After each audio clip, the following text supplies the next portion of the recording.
ఎట్లా చేస్తారో చూడు నీ అమ్మ మటన్ చూస్తుంటే తినబుద్ధి కావాలి అట్లా ఉంటుంది. ఇగో ముక్క జదరకుండా ఫ్రై అయింది. ఇగో ఇట్లా ఫ్రై చేసుకోవాలి మటన్ ఫ్రై. చివరిగా కొత్తిమీర పుదీనా కూడా వేసుకోవాలి. ఒకసారి ఇట్లా చేసుకోవాలి అన్న వాళ్ళ తినాలంటే. చపాతీలో తినొచ్చు, రొట్టెలో తినొచ్చు, ఎల్లనైనా తిను మంచిగా ఉంటుంది. ముక్క కూడా మంచిగా ఉడికింది ఫ్రై అయినా చూడండి ఎంత మెత్తగా ఉడికిందో. చికెన్ మటన్ అయితే వద్దనుకో, మనం ఏది వద్దనుకున్నా దాని అయితే వద్దనుకో. ఒట్టి ముక్క 2 ముక్కలు తినైనా నీళ్ళు తాగాలనిపిస్తుంది పానం. 1/2 కిలో మటన్కి 1 చెంచా అంతా అల్లం వెల్లిపాయ పేస్ట్, ఉప్పు రుచికి తగ్గట్టు వేసుకోండి. కొంచెం అంతా పసుపు 1/2 చెంచా, 2 టమాటాలు కోసి వేసుకోవాలి, 2 పచ్చిమిర్చి, 2 ఉల్లిగడ్డలు ఇవన్నీ వేసుకొని మంచిగా ముక్కకు పట్టించుకోవాలి. ధనియాల పొడి 1 చెంచా, కారం 1 చెంచా ఇవన్నీ వేసుకొని ఇట్లా మొత్తం కలగలుపుకోవాలి. ఇది మటన్ ఫ్రై. కూరగాయలు ఎట్లా చేస్తారో చూడు నీ అమ్మ మటన్ చూస్తుంటే తినబుద్ధి కావాలి అట్లా ఉంటుంది. ఏందమ్మ ఉల్లిగడ్డ వేసింది, ఏందమ్మ టమాటా వేస్తుంది, ఏంది ఇట్లా అసలు ఎట్లుంటుంది ఈ మటన్ అనుకోవచ్చు మీరు. కూర వండుతున్నాం అనుకుంటున్నారు అత్తమ్మ, లేదు అట్లా ఇవన్నీ వేసేసరికి. ఇప్పుడు ఇది అన్నీ కలుపుకొని పెట్టుకున్నాం కదా, ఈ పక్కన పెట్టుకున్నా.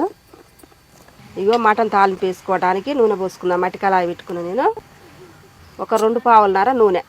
ఇగో నూనె బాగా వేడైనాక 4 లవంగాలు, 1 యాలక్కాయ, 3 దాచిన చెక్కలు, 2 మిరియాలు, 2 బగారా ఆకులు. ఇగో ఈ మంచిగా పండుగ అయినాక ఇప్పుడు మనం కలిపి పెట్టుకున్న మటన్ని ఇల్లు వేసుకోవాలి. తాలింపులో వేసుకొని మంచి కలబెట్టుకోవాలి. సరస్వతి ఇగో ఇది మంచిగా కలగలుపుకొని మూత పెట్టుకున్నాము. మూతకు మంచిగా గుప్పు అని ఉడుకుతుంటే ఈ నీరు మొత్తం వస్తుంది. వచ్చినాక తర్వాత చెప్తా దీని సంగతి. సరే అత్తమ్మ.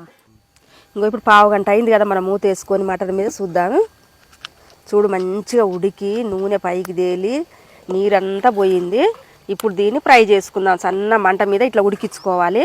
ఒక్కసారి మంట ఊటగా పెట్టినామనుకో ఇట్లా ఎసరు దిగదు, అంత మాడిపోద్ది. ఇట్లా సన్న మంట మీద ఉడికించుకుంటే ఇగో ఇట్లా ఎసరు గుజ్జు వచ్చినట్టు వచ్చింది. ఇప్పుడు మనం దీన్ని ఫ్రై చేసుకుందాం. మూత ఉంచొద్దిగా, ఇప్పుడు మంట పెట్టుకొని ఫ్రై చేసుకుందాం. కొంచెం ఊటగా పెట్టుకొని ఇప్పుడు ఇగో మంచిగా ఫ్రై అయింది చూడు. టమాటా ఉల్లిగడ్డ మంచిగా ఉడికి ఇగో ముక్క జదరకుండా ఫ్రై అయింది. ఇగో ఇట్లా ఫ్రై చేసుకోవాలి మటన్ ఫ్రై.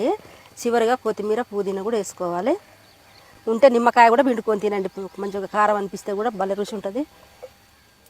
ఇగో కొత్తిమీర పుదీనా వేసుకొని 1 నిమిషం పొయ్యి మీద ఉంచుకొని దింపుకుంటే ఈ ఉడుకుకే మగ్గిపోద్ది. ఇలా రుచి కూడా మంచిగా వస్తుంది, సువాసన వస్తుంది. ఇప్పుడు రెడీ అయింది. ఎండ ఉందని ఇక్కడ నీడకు వచ్చినాము. ఇప్పుడు ప్లేట్కి పెట్టుకుందాం. బాగుంది అత్తమ్మ అసలుకి. లాస్ట్ టైం మటన్ ఫ్రై చేస్తే కొంచెం కారం ఉప్పు ఒకటి ముక్కకు పట్టినాయి. ఈసారి ముక్క గ్రేవీ వచ్చేలాగా ఫ్రై ఉంది అంటే టమాటా ఉల్లిగడ్డ వల్ల. ఒకళ్ళు అంటారు కదా మరి టమాటా వేస్తే తీయగుంటది, ఉల్లిగడ్డ వేస్తే తీయగుంటది ఫ్రైలా మరి అని అంటారు. కానీ అట్లా ఉండదు, ఇది మంచిగా ఉంటుంది. అసలు మస్తుంది. అసలు ఆ టమాటాలు ఉల్లిగడ్డలు ఎక్కడ పోయినా కూడా తెలుస్తుంది. ఇలా అంత మంచిగా ఉడికిపోయినాయి. ఫస్ట్ నుంచి ఆ ముక్కకు అంతా పట్టుంటాయి. ఇప్పుడు ఉడికి ఉడికి ఉడికి లోపల మంచిగా ఉడికిందంటే చాలు. అత్తమ్మ ఇది కూడా టేస్ట్ చేయి. నువ్వు చేయి ఫస్ట్. నేను వండినా కదా, నువ్వు చేసి చూడు. నేను ఎట్లయినా చేస్తాను, వద్దనా చేస్తా. అంతేనా? ఏదైనా చికెన్ మటన్ తర్వాత ఏదైనా చికెన్ మటన్ తర్వాతనే. చికెన్ మటన్ అయితే వద్దనుకో, మనం ఏది వద్దనుకున్నా దాని అయితే వద్దనుకో. ఒట్టి ముక్క 2 ముక్కలు తినైనా నీళ్ళు తాగాలనిపిస్తుంది పానం. వండుతుంటేనే పానం మస్తుంది.